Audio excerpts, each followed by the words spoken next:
Ouais, le féminisme, bienvenue.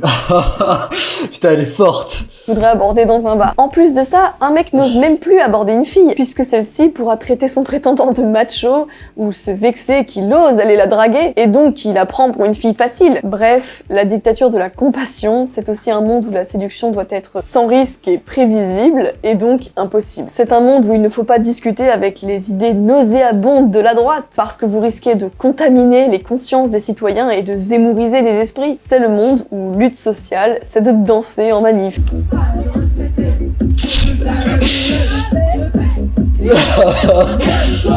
Et où la politique devient une sorte de technival mondain. On est bien loin des mouvements ouvriers du 19e siècle qui défilaient quitte à se prendre une balle. C'est le monde où on trouve normal, au nom de la compassion, que la sécurité sociale rembourse les avortements, les serviettes hygiéniques ou les préservatifs. On transforme l'État en pharmacie, mais quand la France se laisse surveiller par la NSA, on n'en parle pas, parce que ce n'est pas un sujet qui fait suffisamment pleurer dans les chaumières. C'est le monde où on gâche des milliards dans des plans banlieues complètement inutiles, plutôt que d'investir dans les filières scientifiques et techniques de l'IA ou du nucléaire. Le matriarcat... Ça, c'est très vrai, c'est par contre. C'est très profond comme sujet, il faudra que j'en parle un jour. C'est l'autre nom de la domination totale de la compassion sur toutes les autres valeurs. C'est une morale qui cherche à réduire la douleur à tout prix, quitte à sacrifier toutes les autres préoccupations. C'est une sorte d'instinct maternel devenu complètement fou. C'est le paradoxe de notre civilisation. Quand les Européens arrêtent de faire des enfants, ils commencent à traiter la Terre entière comme de petits bébés phoques, sans défense. Vous me direz, où est le problème? Après tout, vouloir réduire la douleur, et ce dans tous les domaines, ça ne peut être que positif. Justement non. Déjà, parce que la Terre n'est pas peuplée uniquement de bébés phoques. Les êtres humains peuvent être des proies autant que des prédateurs. Par exemple...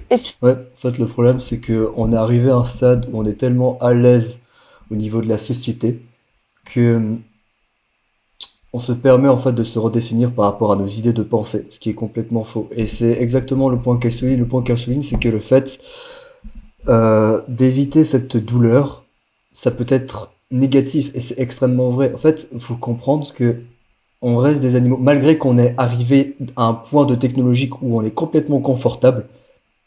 Rien nous prédit dans l'avenir que la nature va peut-être reprendre ses droits. Il ne faut pas oublier que, de base, la nature, on était contraint de vivre sous la nature et qu'on était une proie. Et que d'autres animaux étaient une proie aussi. C'est le problème avec cette société, c'est que on arrive à un tel point de confort qu'on se permet en fait de se redéfinir par rapport à nos idées de pensée. Voilà, tout simplement. Alors que on devrait simplement suivre la nature. Immoral de vouloir à tout prix rapatrier les femmes de djihadistes qui sont parties de leur propre volonté rejoindre les volontaires de l'État islamique en Syrie. Excusez-moi, y a des gens qui ont voulu aller vivre une aventure, je sais pas moi, en Inde. Ils sont revenus, non? Après leur aventure, elle était bien, elle était pas bien, ils sont revenus. Et nous, on est venus ici, on a vu des trucs bien, des trucs pas bien.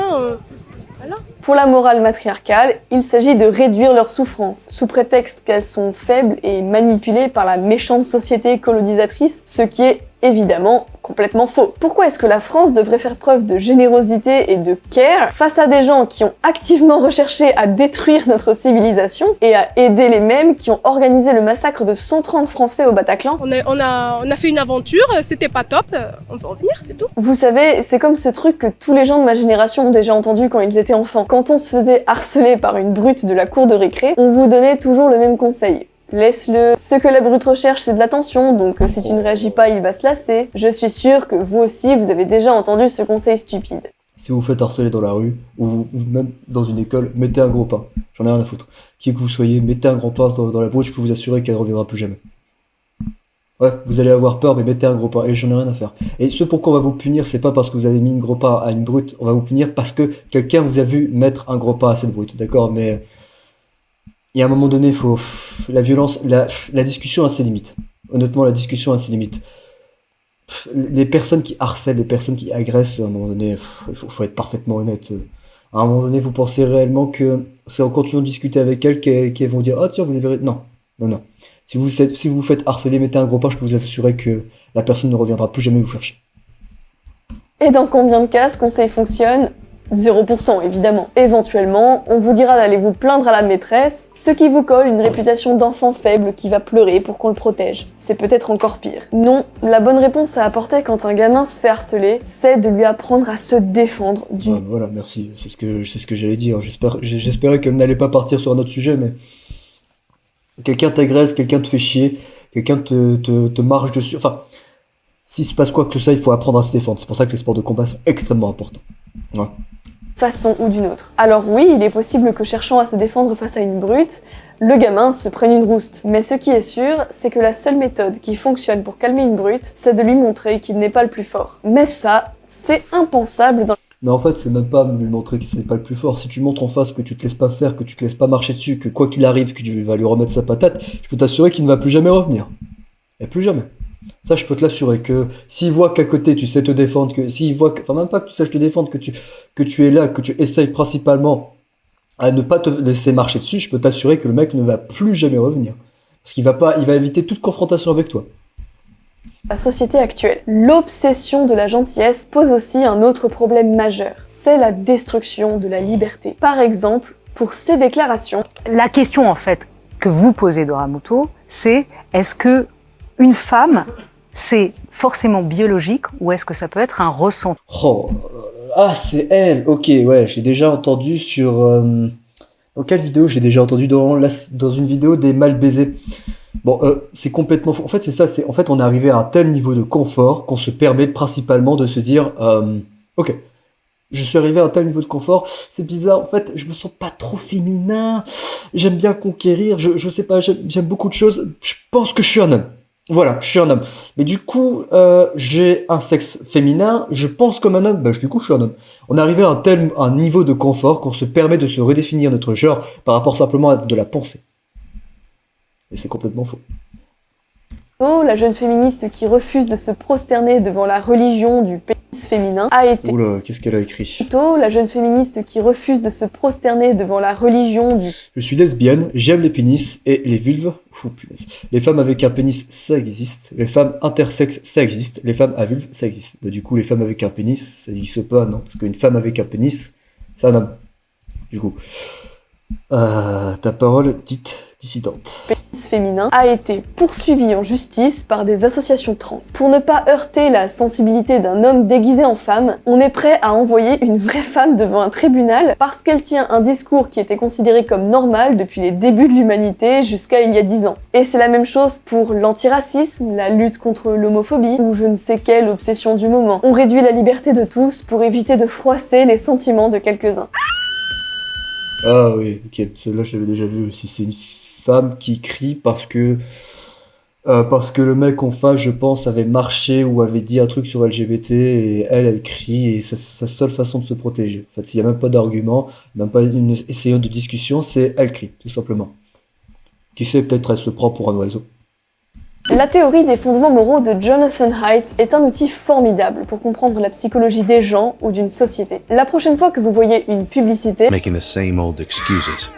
Boys will be boys. Boys will be boys. Boys will be boys. et un film ou un message politique, Nous sommes en guerre. ou n'importe quel type de média qui essaye de vous convaincre, posez-vous la question. Sur laquelle de mes valeurs morales est-ce qu'on essaie d'appuyer? Ma compassion? Mon sens de la justice? Ma loyauté, mon attachement à l'autorité ou à mon souci pour la pureté? Je parie qu'en majorité, ce sera votre compassion qui sera visée. Et quand vous aurez l'habitude de reconnaître cette technique, vous comprendrez ce que c'est que le matriarcat dans lequel nous vivons. Mais alors, à quoi est-ce que ça ressemblerait une société qui ne serait pas dominée par l'obsession pour le care et la compassion maladive et qui serait plus masculine, c'est-à-dire plus équilibré dans ses fondements moraux. La nouvelle politique menée au Salvador depuis 2019 nous donne une piste. Pendant des décennies, le Salvador a été un des pays les plus dangereux du monde. En 2018, ce tout petit pays d'Amérique centrale avait le taux d'homicide le plus élevé de la planète à cause des maras, ces gangs qui sèment la terreur dans tout le pays. En 2019, le nouveau président Nayib Bukele a eu une idée simple. Et si,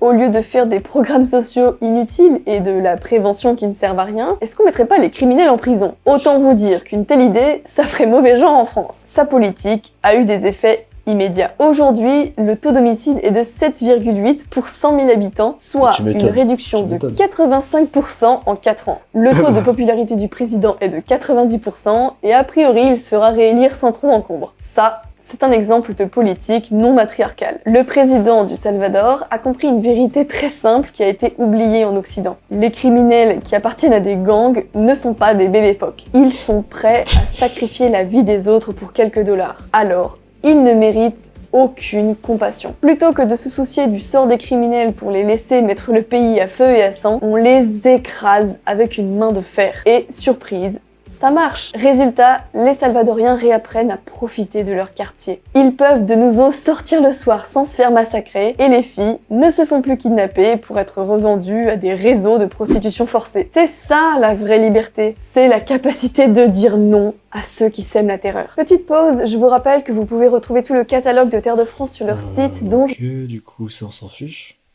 du problème, tandis qu'une femme qui sait faire preuve de rationalité fait partie de la solution. Oui, l'instinct masculin doit être équilibré. Si on le laisse sans contrôle, on peut retomber dans la brutalité. Mais oui, aujourd'hui, bien sûr. il nous manque cruellement. La compassion est une qualité quand elle est Le problème, c'est que cet instinct masculin ne reviendra certainement jamais à la normale, vu à quel point on est matrixé par la société pour devenir de plus en plus soft.